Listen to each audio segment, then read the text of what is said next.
stars do not matter. Like that is, one of the biggest thing. And I'll tell guys that stars mean absolutely nothing. When you show up to a college campus, you know how many stars you have? You get zero. Welcome to Athlete Country Club, the podcast built for parents, athletes, and competitors chasing the next level. I'm your host, Marcus McMarion, former Division I quarterback, now founder of Athlete Country Club. I started this show because, like many of you, I had to learn the recruiting process the hard way, traveling up and down the state, spending thousands trying to figure out what actually works. Each week, we break it down through two powerful segments. First, Coach Talk. This is where we sit down with college coaches, director of player personnel, recruiters to uncover exactly what they look for when offering scholarships. No fluff, just the truth from people making the decisions. Second, Athlete CEO.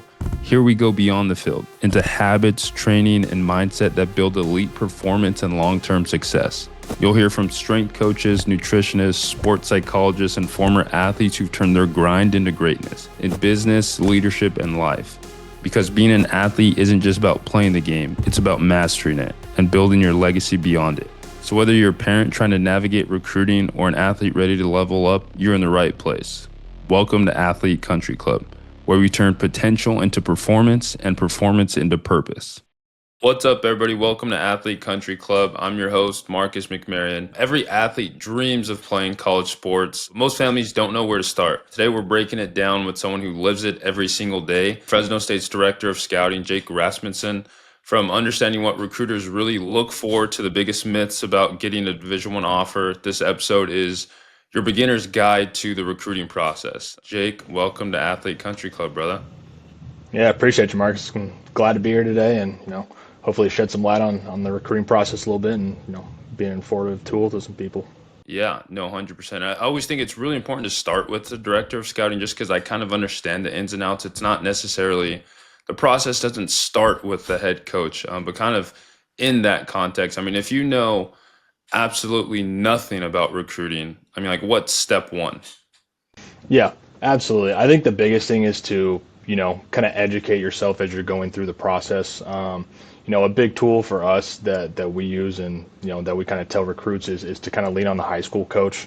They've been there, they've done it, and, whether they've put guys out into college or whatnot, but they've been there and, they kind of see as far as, coaches going to high schools and stuff like that and, kind of being able to go through the process that way. And the other big thing too is, they need to be able to understand what the recruiting calendar looks like, just as far as, when our dead periods are, when our contact periods, when we can have guys on campus, kind of camp dates, all that kind of stuff that just kind of revolves around and, going into recruiting as far as, what step one look like on how to, as far as that looks. So, yeah, no, 100%. And how early should an athlete start thinking about college recruiting? Honestly, it really starts freshman year. Like that is what, we'll tell younger kids and stuff like that when we get them here. Because really freshman year, that's when you got to start focusing on grades. I mean, every college is different on how they attack recruiting and stuff. So, you'll have some elite schools that, they'll offer guys freshman year of high school and stuff like that, and then they'll recruit them throughout their entire high school career. You'll have some schools that just are straight senior guys that's the guys they offer. But really, it starts freshman year. You got to take care of business in the classroom.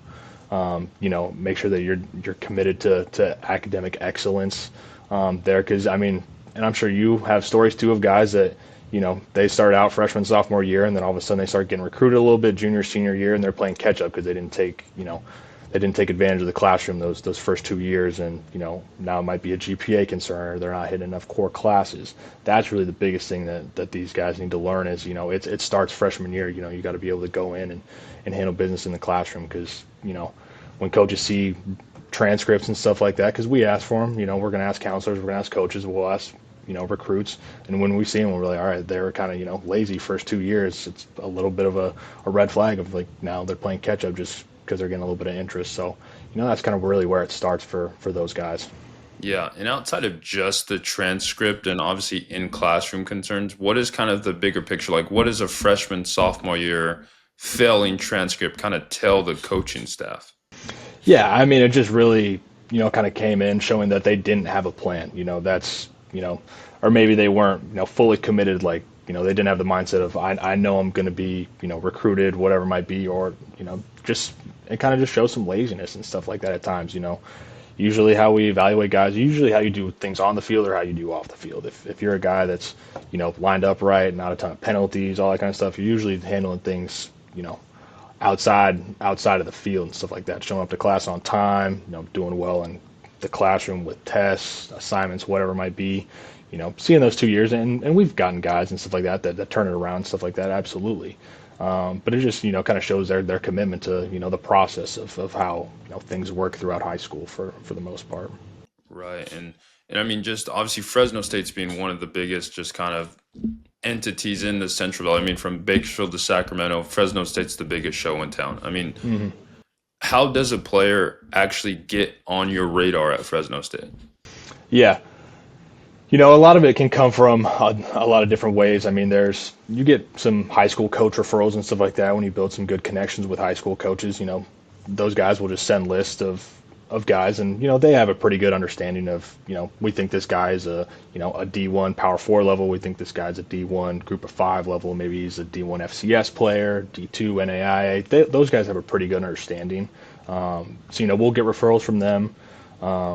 Especially when it takes place in the Valley. Like we take pride in our department of like really, trying to hit every school possible of getting a coach there, making sure that we're, turning over any loose stones, whatever that might be. We don't want to let anyone slip through the cracks. But camps and stuff like that are huge too. That's especially early on for freshmen, sophomores, that's a great opportunity, for us to get eyes on guys and in-person evaluations. But then, there's also things that we look at as far as, guys that are all conference, when they're freshmen, sophomores, juniors, whatever it might be, and to see how they go throughout high school and stuff like that. Max Preps also has like stats and stuff that you can look through. So, receiving yards leaders, tackles, sacks, all those kind of things that we can take into account and be able to look at. That's kind of how, we start to evaluate guys. But I mean, going out and seeing people in person, going out to high schools during spring recruiting, January recruiting, that's when our coaches are really seeing that first evaluation of, getting eyes on guys and stuff like that. And, that's kind of how the process starts for Yeah. us. Yeah, and I mean, you're as the director of scouting. I mean, you're essentially sorting through thousands and thousands of highlight tapes and films. And I've actually walked in on meeting before with you and Coach Ent, actually sitting down and like breaking down film of guys and kind of just watching it through. And you guys are kind of nitpicking at it. And I mean, like, what makes a highlight film stand out to you? Yeah, really, the biggest thing is it's the first 30 seconds, and it kind of sounds a little bit crazy, but I mean, like you got to think, like you were just saying, like we go through, hundreds of guys, probably every single day of just, trying to find, but it's the first thing that we see is something's got to pop right away. It's got to be, some type of explosive play, whether it's a big hit, an elite catch or an elite run, a guy showing some type of elite trait and stuff like that, whether it's explosion, whether it's speed, whether it's, contact courage, as we like to call it, not afraid to, put their face on the ball. Some of those kind of things are just like, okay, like this guy, he's got something now. Let's continue to evaluate, see how he, continues to progress throughout the highlight. That's kind of the biggest thing that we look for, right away. And then, after the highlight and stuff like that, we'll go watch game tape. So it's like, okay, like, I've never seen a bad highlight tape. That's what, people say and stuff like that. I mean, they're called highlights for a reason. I want to go see if this guy can do it for, 70 plays of offense. Is he the guy that's, around? Does he play with great effort, great energy? Is he a leader? Is he communicating? Some of the things that you're able to see when you're watching true game tape compared to, an 8-second highlight clip, play by play. So, those are kind of the things that we look for as far as it goes. Yeah, and something I like to kind of relay to parents too who just don't have any understanding of the recruiting process. Like if you never played Division 1 or played college yourself or had a family member or a cousin or anyone, it's like at the end of the day, just make your highlight tape should be entertaining. Like Hmm. you should be able to watch like the best highlight tapes I've watched. I would be 3, 4 minutes into it and be like, oh man, I'm still watching. Like, and I just realized like I had to snap out of it. Like, man, I've actually been enjoying this kid. He's making good throws or making good plays. So as much as you can, just make your highlight tape enjoyable to watch and entertaining in different throws. You don't want to see he's throwing a slant 15 times in a row. Like we get it. Hmm. You could complete a slant. We understand that now. Like let's show different variations of different throws and different movements. And I mean, just like generally speaking about the recruiting process, I mean, what's the biggest mistake families make at the start of the process?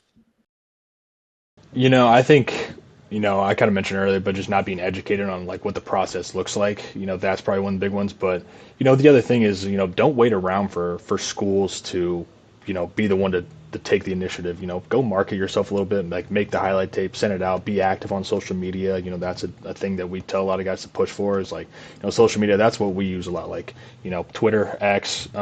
That's how we find a lot of guys and stuff like that popping up, whether it's coaches retweeting stuff or other teammates or players, former players, whatever it might be, that retweet or like something that pops up on our feed. That's how we actually find a decent amount of guys and stuff like that of how they pop up there.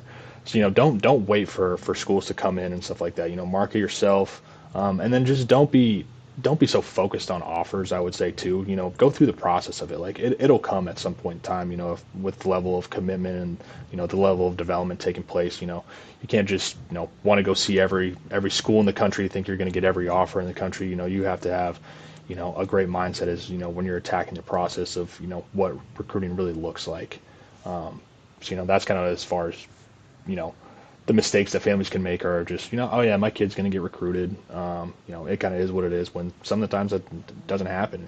You have to market yourself a little bit and really get out there, whether it's sending emails, Twitter DMs, whatever it might be. We look at that kind of stuff, and we'll follow through with it.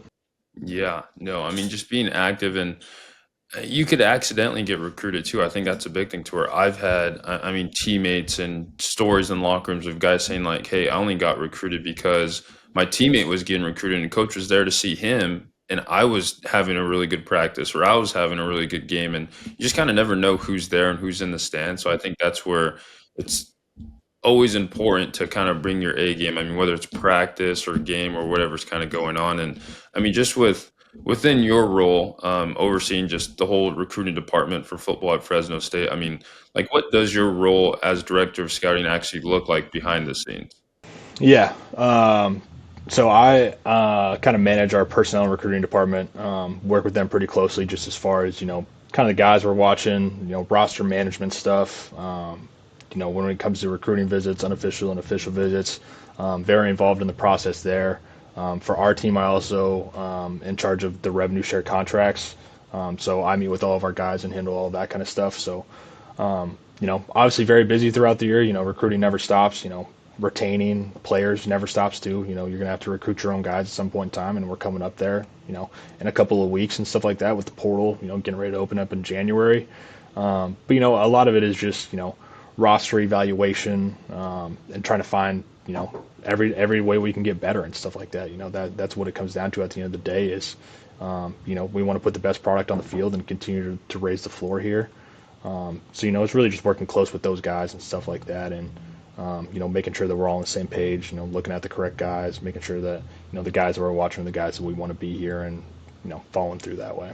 Yeah, kind of talk about, I feel like unless you know, you don't know, unless you've been through the process or you're a part of it, kind of the imbalance of, I remember when I was getting recruited, the director of scouting, I would talk to him all the time.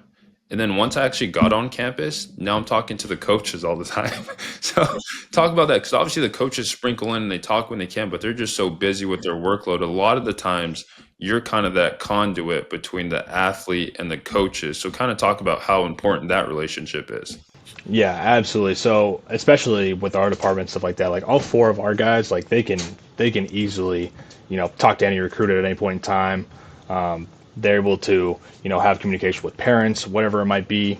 That's really the biggest thing is, position coaches. Yeah, we love for those guys to talk to recruits and get on the phone with them and kind of get a feel out for them, because those are the guys that they're going to be around, a majority of their time when they're here. Um, you know, Kind of like you were saying, like yeah, like we're kind of the main ones that, as far as communicating with them in high school, to the point when they get here. And we still establish those relationships and stuff when they're here, and when families come around.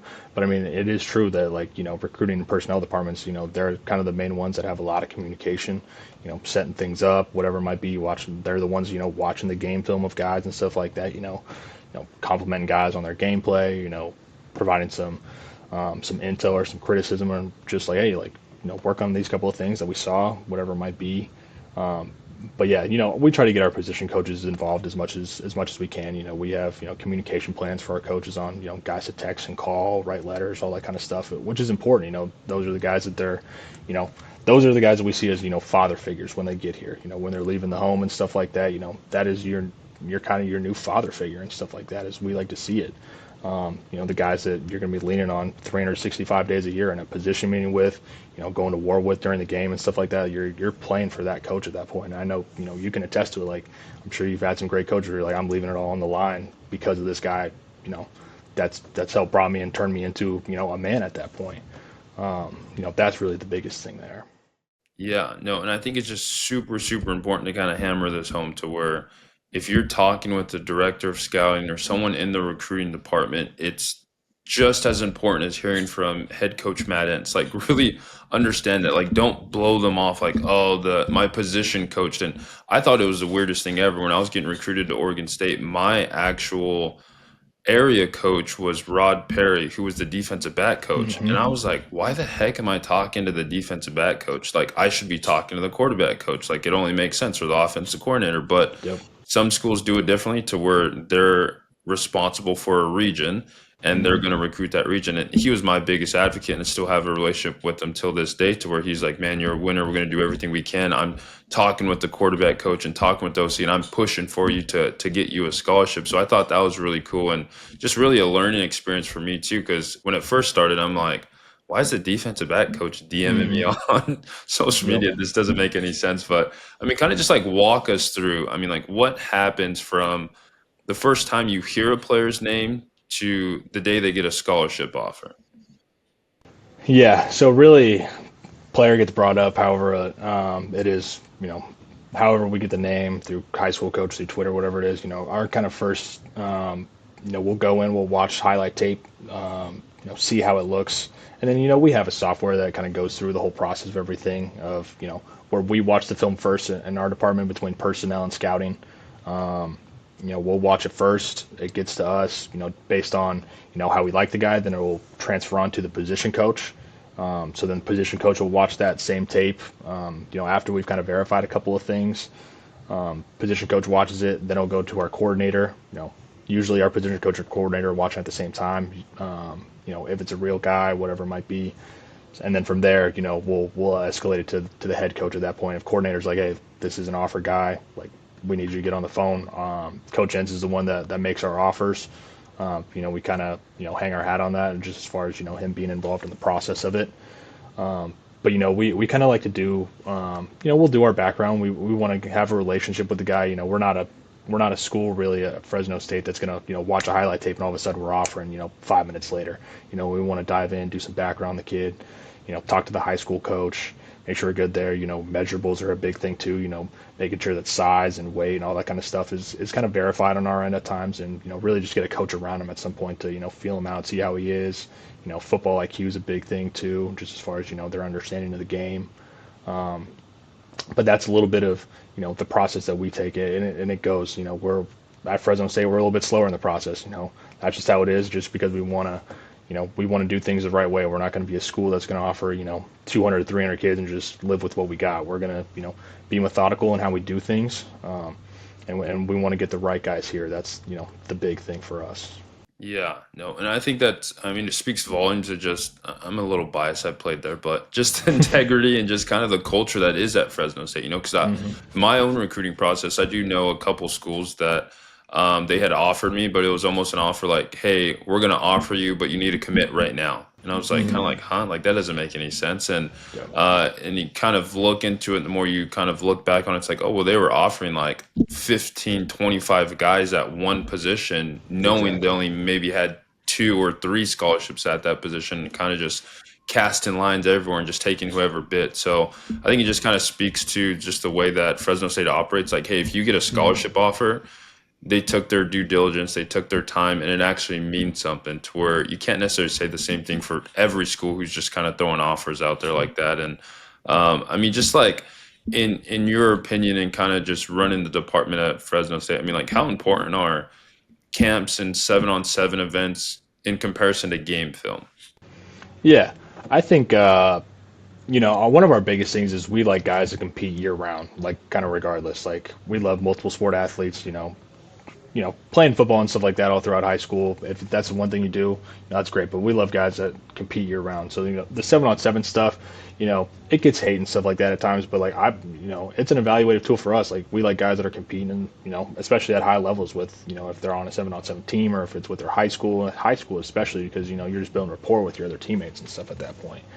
But camp is huge for us. Like camps are one of the big things, especially for really all college coaches and all college programs. Those are the times that we're able to get guys, see them in person, and in-person eval is huge. Like I'm, basically speaking for Fresno, but probably for a lot of schools, that is probably one of the most important steps of the process is you're able to see this guy in person. You're able to see him move around, see the flexibility, some of the explosion stuff, speed, whatever you need to kind of, verify that this is a guy for you. Those are huge. And just to be able to see them compete against, some of the other top guys in the area and stuff like that, especially when we have our camps, we want to see the best against the best. And, that's, the top guys that are around here, and then we're able to identify some younger guys and stuff too, or some guys that we might not have known about, that pop out. That they're hugely important during the summertime, and we want as many kids as we can get here to be able to evaluate them and be able to get eyes on for all of our staff. Right. Yeah, and I want to kind of park the conversation there for a minute. Kind of talk to like what kind of camp specifically, because I feel like that's kind of almost like a buzzword that gets thrown around. But if I know nothing about the recruiting process, I mean, there's top 150 showcase this, national junior showcase this, prospect 100 this, and yeah, blah blah blah. And there's so many. Like I always tell parents, like you could go to a camp every single weekend and go to terrible camps, like not high Hmm. quality camps. Like how do you decipher? Like what advice would you give parents when picking camps? Yeah, I think kind of the biggest one is, um, you know, go where there's going to be, multiple teams and multiple coaches. The showcase stuff that where you're going to get a lot of college, coaches and college programs there. That's a good camp to go to. You're going to have a ton of eyes on. We're actually, going to start moving towards something like that going into next year where we're going to have, we want it to be the Valley Showcase where we're going to have a ton of college coaches here and, to be able to get a lot more eyes on guys, just especially being, the top school in the Valley, just, being able to have that for guys of all levels and stuff like that. And kind of the other thing is, is to be realistic and have realistic expectations, right? If your coach is telling you that you're a group of five, you're an FCS guy, you don't need to be going to some of these elite power four programs and stuff like that to try to get exposure, try to get eyes on, go to where, you're going to see a ton of FCS coaches, group of five coaches, just a lot of those kind of things as far as that stuff goes. Really, like that's where you're going to find a lot of the good camps and well-run ones are just the ones that have been taking place for many years and stuff like that, and they're ran well. And usually high school coaches have a pretty good feel for the good ones and stuff like that. I mean, we've been doing ours, for however long, and it's run smooth and stuff like that. Like that's I've been a part of camps that aren't run smooth and where it's just like you're just sitting there like this is chaotic. Like I don't know how this is happening. But that's really the big thing as far as that goes. Yeah. And completely my opinion, not Fresno State's. This is Marcus McMarion talking right here. Go to a camp that you could genuinely see yourself playing at. I think kind of what Jake was leaning towards when he's saying be realistic, and again, completely my opinion. If you don't have any scholarship offers, don't expect to go to Alabama or Ohio State and to get a scholarship offer. Like Hmm. maybe you should try to get a UC Davis offer and a Sac State offer and kind of start stacking them and then go a little bit bigger school and a little bit bigger school. And just to kind of put in perspective for you guys, I don't know if I've ever publicly said this, but like I went to a UCLA camp when I was getting recruited out of high school, and there's probably 400 or 500 kids there. Like there's a ton of kids there, and I was almost thinking, it's like, man, it's almost impossible to stand out. Luckily, I already had a relationship with the coach there, with the offensive coordinator, with the quarterback coach. They picked probably 15 or 16 of us and took us to a completely separate field. Nowhere near the 400, 500 kids that were there. The head coach was there, the offense coordinator was there, the quarterback coach was there. And I was like, man, like who's running the other camp? Like that's where all the kids are at. But like Yeah. they Oh yeah. wanted to see us. Like they kind of knew like those some of the big schools, they already have their mind made up. Like they don't even care who shows up to the camp. They're like, we know who we want to recruit already. We know who's showing up. to where I think it's really important to kind of just understand that, like, if you want to go for the experience, if you want to go to an Alabama camp because you want to see the facilities, you want to just experience and say you've been to an Alabama camp, great, more power to you, go for it. But if you're going, don't go with the expectation of I'm going to get a scholarship offer here if you have zero offers. So that's where I think, again, in my opinion, completely, if you don't have any scholarship offers, start with some smaller local schools, and if you could start getting some offers from your local area, then you kind of start branching out nationally, I think, and that's where kind of the conversations start and kind of everything starts rolling. And just kind of on that note of just recruiting and what goes into receiving a scholarship, and you're kind of working your way up the chain of command from the recruiting department to the position coach to the coordinator to the head coach. I mean, like, how do like academics and GPA impact the player's chances of receiving a scholarship offer? Yeah. We were talking about it earlier and stuff like that. Like, we're gonna get transcripts at some point in time. Usually we start collecting them, junior year just to kind of see progress to graduation. But they're important. I mean, there's gonna be some schools. I mean, you might have Stanford on your board and stuff like that. But if you're not, a high academic guy, like let's be realistic there. It's very important. And our big thing is, if you're handling things in the classroom and stuff like that, you're usually taking care of things, outside the classroom, just based on how you are. And usually, if you show up and stuff in high school and you do the work, you're gonna probably get good grades.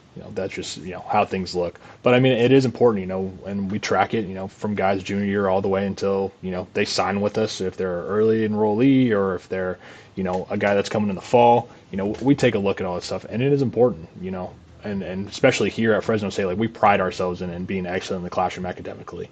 Our academic staff, they do an awesome job of, when I can't even tell you how many semesters it's been, but we've had over 3.0 GPA, since I've been here for the last couple of years. And, that speaks volumes to them. That speaks volumes to our guys, their commitment to, you know, academic excellence in the classroom. It definitely, matters and stuff like that. But because I mean, poor GPA and, not handling things in the classroom, it can end recruitment, pretty quick and stuff like that. And there are other ways to, continue to play ball, go in the JUCO route and stuff like that. But I mean, all of a sudden, if you could have the most talent in the world, whatever it might be, and you're sitting there with, a 1.0, you're probably not going to get recruited by a ton of people just because they can't get you into school at that point. Yeah, no, and I think just with the transfer portal and kind of the landscape of college athletics right now, you kind of brought up junior college. I think that's really important. I mean, like, how many junior college players do you typically bring in every year? Yeah, it really just depends. But I mean, I'd probably say between like we're usually right around 10, probably every single year. I mean, it's probably, a fair number. And whether they're, a full qualifier out of high school or, they need to get their AA before coming here. But yeah, we look, especially, with all the California JUCOs that we have here, that's just, another opportunity for us to, go find guys at those schools and stuff like that, whether, they maybe did struggle in the classroom throughout high school and just needed to, get their AA and then, be able to go to a 4 year. Or, maybe a guy was under recruited and they go to a JUCO and then all of a sudden they start popping there and stuff like that. I mean, we love our JUCOs out here, man, and they're awesome, and we make sure to get coaches there and stuff like that to evaluate all those guys, just because we don't want to pass those guys up, especially a lot of those guys being from California. So Yeah. And I asked that question too, more for the audience and the parents listening to give like almost like a shot of confidence where I almost feel like there's almost a moment of like feeling deflated when it's like, man, I didn't sign to Fresno State as a senior right out of high school. Like, there is still a very, very good chance if you go to a junior college, you go play well, they're going to find you and you're going to make your way back to Fresno State. So I think it's just really important. Like, if you really love football and you want to keep going. Like, go play somewhere. I mean, I've said it on podcasts prior to this, but I mean, only 7% of high school athletes even play at college at any level, from JUCO, D1, D2, D3. Like, you're already a top 10% athlete playing at college, so that don't knock what level you're at. Just kind of find a way to continue playing and make your way back to Fresno State. And I mean, just on a personal note too, I mean, some of the best players that were on some of the teams I played on were junior college guys. not legit, Um, yeah. That's yeah, how our roster is yeah, kind of right now. Like some of our best players came from junior colleges. I mean, yeah. like that is legit. Like, you know, two Yeah. of our captains came from junior college. I mean, Right. that's just No. like how it is. Like, I mean, No, you can it's find guys. no, you definitely, and I think you those guys when you go to junior college, I think you almost come in with so much of a greater appreciation level for what you do get at the Division 1 level too, to where I've always noticed any guy or most guys, I won't say all of them, who go junior college usually come in with such a deep kind of gratitude for being there, and they just play with so much effort and passion, and you could tell it's like, man, this guy's he's playing on a whole nother level than everyone else. So I mean, if that is your route that you have to go, I mean, embrace it and be like, embrace being a junior college guy. I know those guys wore that like a stamp of just being proud of it, and just kind of like in that recruiting process, whether it's high school athletes, transfer portal, junior college athletes, when you're kind of going through that kind of pool of athletes. I mean, how much of your evaluation is data versus gut instinct? Yeah, especially nowadays with how much information you can get with a lot of the services and stuff like that that we see and that we kind of utilize. You know, data can guide you. Data is more of like a guide. When you're watching stuff like that. I mean, for us, like track time versus football speed, like they're two totally different things. You can have a guy that runs 10-7, but when he gets on the field, you might not ever see that. But then you might have a guy that runs 11-3, 11-4, and then when he balls in hand, like he's out. Like you just know, like it is a different type of speed. So I would say probably a lot of it is gut instinct, of just especially you can't see some of the things on data that you see, watching game tape or, watching in-person evals, the effort, the leadership, the, kind of the intangible stuff that's not going to show up in the data, right? That's not going to show up in the stat column. How hard they're playing for the entire game. Are they getting fatigued early? Are they still going to be there in the fourth quarter? Just a lot of those kind of things that you're not going to see show up in, total tackles or sacks, whatever it might be. So we kind of use it as a guide. But seeing the in-person eval, seeing the game tape and how hard guys are playing and stuff like that. That's kind of where we're going to lean on for a lot of it and stuff. I mean, we'll use it, but to, verify maybe a couple things like, okay, like this guy's fast, like let's go look at the track time. Verifies itself, but we're not going to see like, all right, 10-7 offer right now. Like that's just Right. not how it's going to happen. So No, and I think that's extremely important too for parents who are unfamiliar with the recruiting process is that your stats and kind of the statistics and what you're doing in the highlight tape is going to get the coaches interested. It's not mhm. going to get you a scholarship offer immediately. Like, wow, this kid's amazing. Give him a scholarship offer.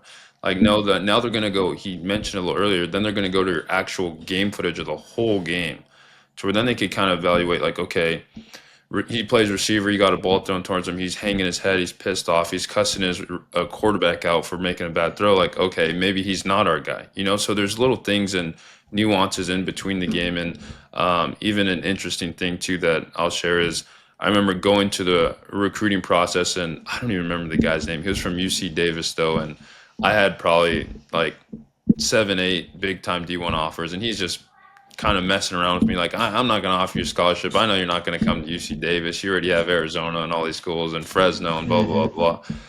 But he kind of mentioned to me, he was kind of saying it was interesting. He's like, you do know though, when coaches come to visit you on campus, they know you could play football already. Like, they wouldn't be there if you weren't good at your sport. He's like, they're coming to talk to your first period teacher, and they're talking to your head coach, and they're talking to your counselor, and they're talking to everyone. They're talking to the athletic trainer, and they're trying Oh to yeah. figure out really like what kind of person you are, because at the end of the day, I mean, there is revenue share and different things getting introduced now, but I mean, outside of even NIL stuff, I mean, a scholarship is a huge investment that a university is making into an athlete. So I think that's just really important, and I think I mean, there's like so much noise like online about recruiting. I mean, I kind of wanted to play like a little quick little like myth or fact just so parents could kind of understand. And Yep. then you could feel free to kind of give a little background, a little on why you think it's a myth or a fact. But kind of question one or myth or fact. If you're good enough, coaches will find you.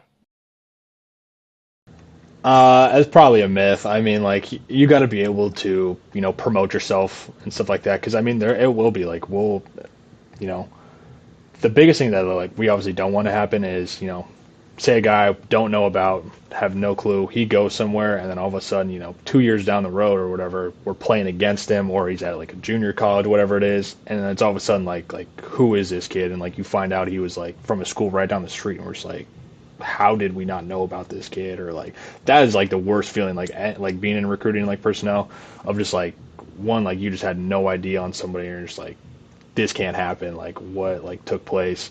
But like some of it is like the two-way street of like, maybe the kid didn't have any social media. He was just kind of a guy that just floated under the radar, in high school, whatever it was. Wasn't the greatest player on the team, but he was good enough to Yeah. keep playing or whatever. So you got to be able to market yourself a little bit, self promote, Yeah. utilize social media the right way.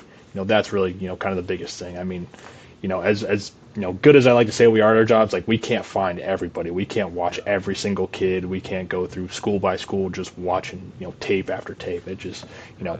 that's just a poor use of our time. Yeah, no. So And I apologize to Jake too, because that was a little bit of a trap question for kind of his position because they take pride in never missing a kid. So I think they do their job as much as they can, as much tape as they watch. I mean, there's always going to be a kid. There's different situations and scenarios for everything. But I mean, kind of question two, I think we've touched on a little bit, but only stats matter. yeah, stats don't matter a ton. They're good, they're helpful. I mean, it shows that you're productive, and it can kind of depend. But I mean, like, we'll look at really level of competition too is like a big thing. Like if you're torching the competition, whatever it might be, you know, let's see you do it. That's why we camp's a big thing and stuff like that because we're able to see, all right, like you're used to playing against this level of comp, like let's put you against some of these other guys and stuff like that. See how it can compare. But yeah, stats it don't matter a ton. We like to see production obviously, but if there's a guy that has all the intangibles and maybe he's only, it could be offensive scheme, could be defensive scheme on how things are done. If maybe they're running wing T and we're recruiting a receiver and he gets 4 or 5 catches a game, but he's explosive, he's fast, has great ball skills. If you go put that guy in a different offense, he's going to have all the production in the world.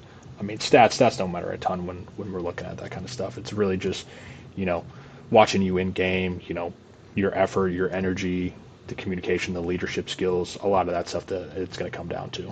Yeah, no, and obviously, I mean, just kind of segueing to the next question. I mean, the transfer portal has been a huge thing of bouncing around different schools, and it's almost kind of trickled down into the high school to where you get maybe you get one quarterback who's playing really well and he has a bunch of offers, and you're going to get a receiver from a smaller school that's like, well, I'm going to go transfer with this kid because he plays at a big school and he's a good quarterback. Um, Kind of the third question I'd ask is, you have to play for a powerhouse school to get recruited. That's not true at all. I'm great players. They can be from anywhere. 8-man football, 11-man, whatever it might be. You know, there will be guys that will stand out. You don't have to play, at the Modern Days, at the Boscos, whatever it might be. You know, as long as you're productive at your high school and against the level of competition, there we'll find a way and stuff like that. Yeah. You don't have to play. Obviously we'll look at some of those schools, but I look at where a lot of those guys are going as far as the powerhouse schools go. A lot of those guys are going Power Four. You know, that's just kind of how they're set up. But you don't have to go play at one of these big schools for people to find you or to be able to market yourself. All those kind of things. They can come from all over the place. There's been, I don't know if your time here or anything like that, but I know previous schools we've had like 4 or 5 guys from 8-man like teams. I mean, like those are small schools and stuff Yeah. like that. Like they're you know they end up somewhere based on how good you are. So Yeah, no, one of my roommates at Oregon State was actually from Medford, Oregon. He played 8-man oh yeah. football. He was probably Hmm. one of the most athletic guys on the team, and he told me he played 8-man football. I'm like, I didn't even know that was a thing. I was like, what? Yep. Oh Like, yeah, yeah. he used to score like 13 touchdowns a game, and I was like, Yep. what? Oh yeah. So, I mean, they'll find Crazy. you. I mean, if you're good enough, they will find you. But again, it's kind of a balance and balance of like, hey, you have to let them know, hey, I'm interested in playing at the next level. So kind of making that initial first push. And I mean, even me, I mean, I know we have some listeners from Texas that have reached out to where their divisions are flipped. They kind of go 5A is the highest and then it goes down, and California's flipped the other way to where Yep. Division One's the highest. Exactly. Like when I was getting recruited, Dinuba was a Division III school, so I almost kind of had that conversation where one of my buddies, Makai Quick, was a five-star athlete at Central, and he was trying to get me to go transfer to Central, and I almost did it. And I probably would have got more scholarship offers potentially, maybe, but who knows? I mean, it ended up working out for me to where I'm glad I stayed put where I was at, and just kind of proves that you can get recruited. It doesn't have to be a top tier Division I, modern day or Bosco, kind of like you were saying. And I mean, kind of the last two I would have for you is um, one of them was social media doesn't matter. Social media 100% matters. One, as far as, just marketing yourself, putting out your highlights, putting out, really anything, we, especially us, here, we'd love to see, you know, guys putting out a ton of stuff, whether it is just game film or whether it's, workout stuff, camp stuff, anything, that we're able to see some type of movements. It could be your basketball highlights, all those stuff are used as evaluative tools. That's why we say, we love multiple sport athletes, watching a 6'7", big man or whatever in the paint and stuff like that, probably has good feet when he's on the football field, playing O line, D line, whatever it might be. A lot of that stuff translates, carries over. That's big, but also just like the other thing is, you kind of be able to, and this is kind of just the main thing is, what kind of kid are they? What are they retweeting? Back in the day when you used to be able to see likes and stuff like that, you used to be able to tell a lot about what, Yeah. a guy is and stuff. But I'm just like how clean, people will go through that stuff. We'll scroll through profiles and stuff, and see the kind of stuff that you're interested in. What you're retweeting. If you're retweeting a bunch of ball stuff, you're probably like you probably like football at that point. If you're tweeting a bunch of other random stuff, maybe a couple things that are considered red flags, then we'll have some conversations of just like I don't know if this is the guy just based on what we're seeing. But it's very important stuff like that, just as far as being able to market yourself, and be able to get stuff out to coaches. Yeah, and kind of even funny you're talking about the like red flags and stuff. Like on a lighter note, it's kind of funny when I was getting recruited to Oregon State. So typically, once you commit, signing day is kind of a big deal. It's exciting. They usually the university will tweet out from their official pages like, "Hey, congratulations, Marcus, at your at name," and then kind of you get a bunch of followers and their whole fans are like, let's go Red Wave, and you get all the Fresno State fans that follow you and stuff like that. So it's kind of a cool moment. Kind of the funny side of it is how in depth they really look into stuff. At the time, I had Mike Riley, who was the head coach, actually call me and ask me, saying, "Hey, we're about to tweet out that you committed tomorrow. Can you change your at name?" My at name was McSexy10 at the time, and again, it's not bad. It was just more of kind of Yeah, like oh a yeah. playful kind of thing, and like it was a joke people used to say and stuff. So then they literally asked me, they're like, "Hey, can you change that? Like, we don't want to tweet out follow McSexy10 at," and I was like, "All right, cool." So I ended up changing it, and it's like, and it's real. I mean, they genuinely look at your social media. I mean, at that point, whatever you're personally doing on your page is an extension of the university. So they want to keep everything in the highest light. So I think it really is extremely important to kind of do something. And the final question I'll ask you, kind of in the myth or fact, is you need to pay a recruiting service to get exposure for yourself. Uh, that is absolutely not true. You should never really pay to recruit, in my mind. Whether high school coaches are the ones reaching out. That's where we develop the best relationship is with those guys. But I mean, if you're marketing yourself on Twitter, Instagram, whatever it might be, sending emails yourself, those are the way to do it. I mean, a lot of the paid services and stuff like that, they do a good job. Like it's just, you know, we're seeing those guys kind of regardless anyway and stuff like that. Whether it's through a high school or whether they're already emailing us, whatever might be a high school list that we get.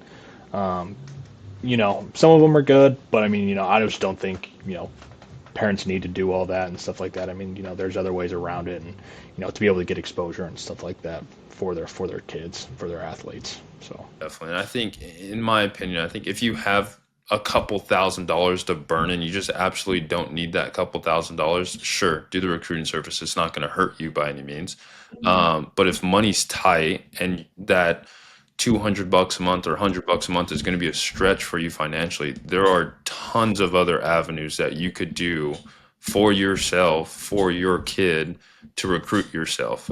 Just all the things that Jake's kind of mentioned today. I mean, as far as just sending your own tape out, being active on social media, reaching out to coaches, and kind of starting that process and kind of igniting the fire yourself. And it's not, you don't have to send out 100 messages a day. I mean, it's just three or four, kind of getting into contact with the right people. And I think just the value of this kind of conversation of understanding the pecking order of things too. A lot of kids I could see that I've talked with in the past, like, oh, well, I've messaged 15 head coaches. I've messaged Dabo Sweeney and Coach Matt Entz and all these coaches and Kalen DeBoer, and nobody replied to me. And it's like, well, Kalen kind of has a lot going on. Coach Entz has a lot going on. They're not Yeah. like they have people in order to kind of bring them the right prospects and stuff. So kind of understanding that pecking order of things, I think, is really important. And just kind of transitioning a little bit too. I mean, just kind of the do's and don'ts of recruiting. I mean, like, what are like a few, I mean, maybe the top three do's every family should start doing like today to spark the recruitment? Yeah, probably the top three dues. Honestly, academic performance is probably the main one. Is like graduating high school, getting to college, whatever it might be. That takes precedence. I'll tell everyone right here, right now, ball's going to end at some point in time for everyone. You can't play football for forever. Graduating high school, getting to college, getting a degree and stuff like that. That's stuff that's going to benefit you for the rest of your life, right? Playing ball for forever, you can't. I mean, that's just it's one of the sports you can't do it. I mean, Tom Brady, the GOAT, quote unquote. I mean, he was only so, you know, what 40 something before the time he retired. I mean, that's as long as you Life. exactly that's as long as you're going to get. But commit to academic excellence. Keep your grades up, handle that stuff the right way.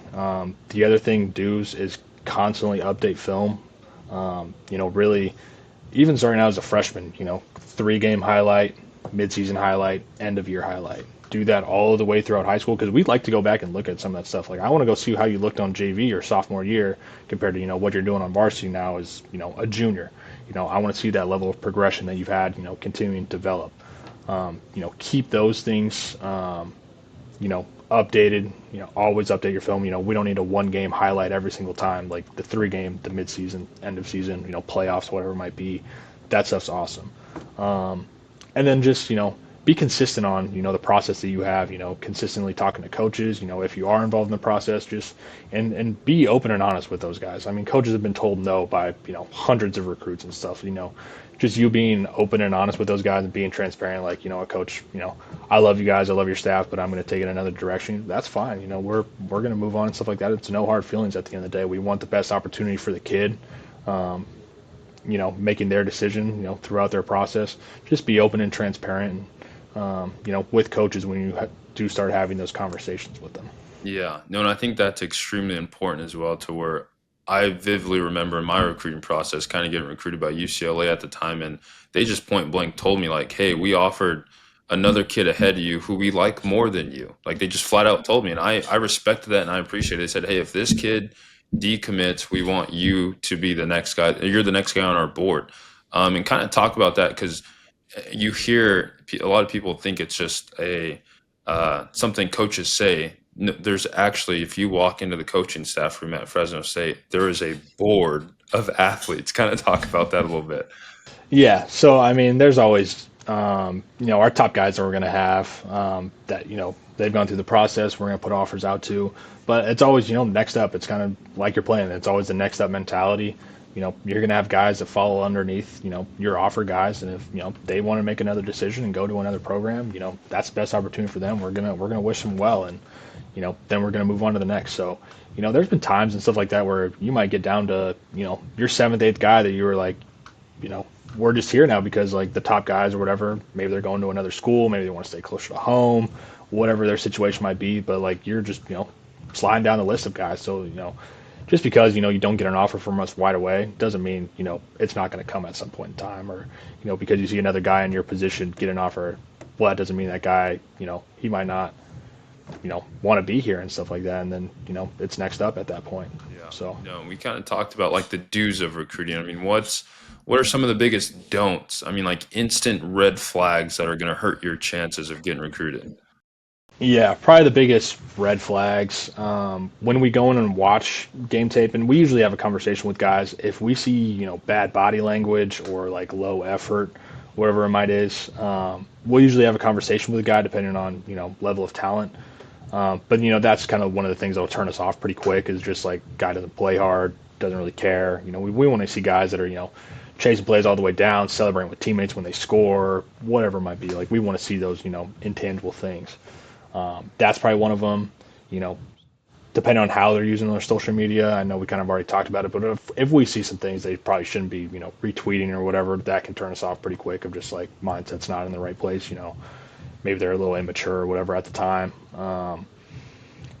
And then probably, the last one is we like to, parents are very involved and stuff like that, which is good. If a parent is a little too overbearing and stuff like that, we usually can have conversations with parents too of just like, we're recruiting your son. Like that is, kind of how we see things. We love when the parents are involved, but if it's like, straight parent talking the whole time and like we barely hear from the kid a little bit, it's just like, okay, like there's some weird dynamic kind of going on here. Because it's the kid that's going to end up here at some point in time. It's not going to be the parent, putting on the pads. So, we want to be able to, feel out the kid and stuff a little bit and, just kind of see how those things are. But, we love talking to parents and keeping them involved. It's just, one thing when a parent is just like, they think they're kind of the one being recruited a little bit. Yeah.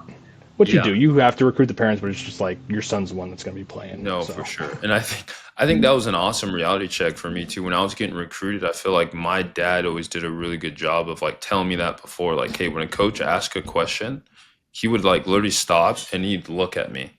He'd be hmm like, answer the question. Like he's yep, talking to you, like he's hmm not talking to me.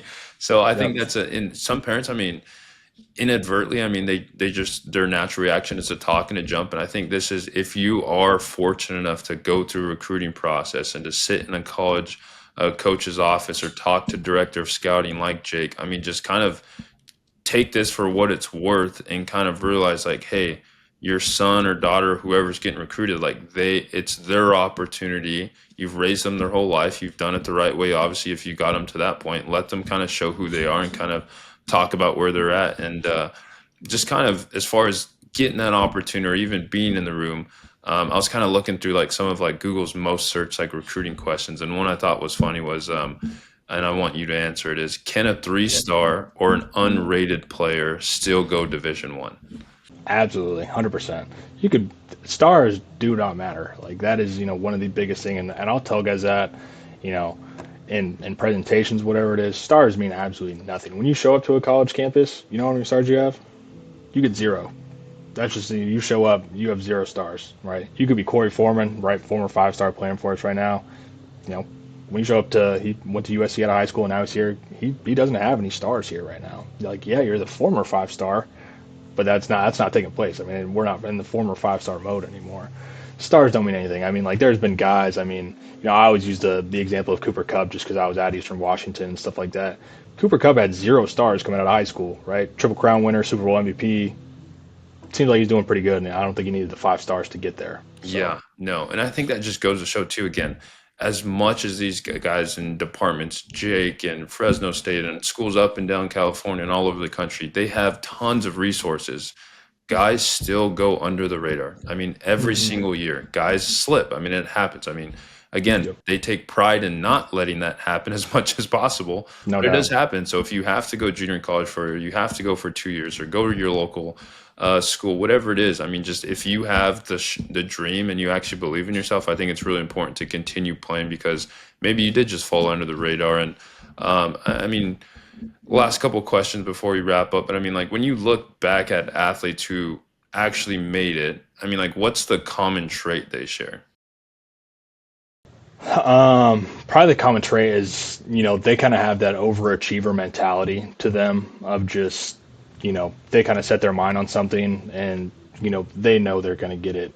I was fortunate enough to be around, Efton Chisholm for a lot of years when he was playing at Eastern and now he's, playing for the Patriots, getting some love on kickoff return and stuff like that. Like you see a guy like that, that is like just straight overachiever. Like he's in there same time as coaches in the morning. He's staying late, when coaches are watching film, whatever it might be. Like it is just a lot of intangible stuff that you see that like you can't teach guys and stuff like that. You're going to get the guys that have all the talent in the world that just want to show up for what's required, right? It is the unrequired that is going to take you to the next level and stuff like that.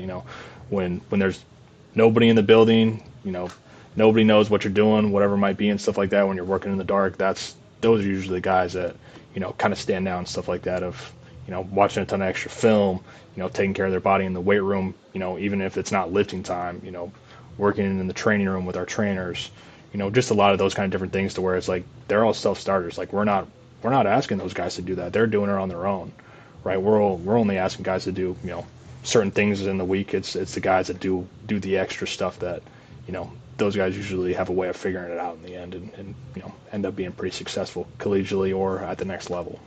Right. Yeah. No, and a kind of funny story on that. I mean, just a little sneak peek. I mean, obviously, Coach Tedford. He's going to be on in a couple days. He's going to jump on and he's going to be one of our podcast guests. But Kalen, same thing. My first year, my junior year at Fresno State during fall camp, I remember whatever activities, first team meeting was probably at like 7 or something like that.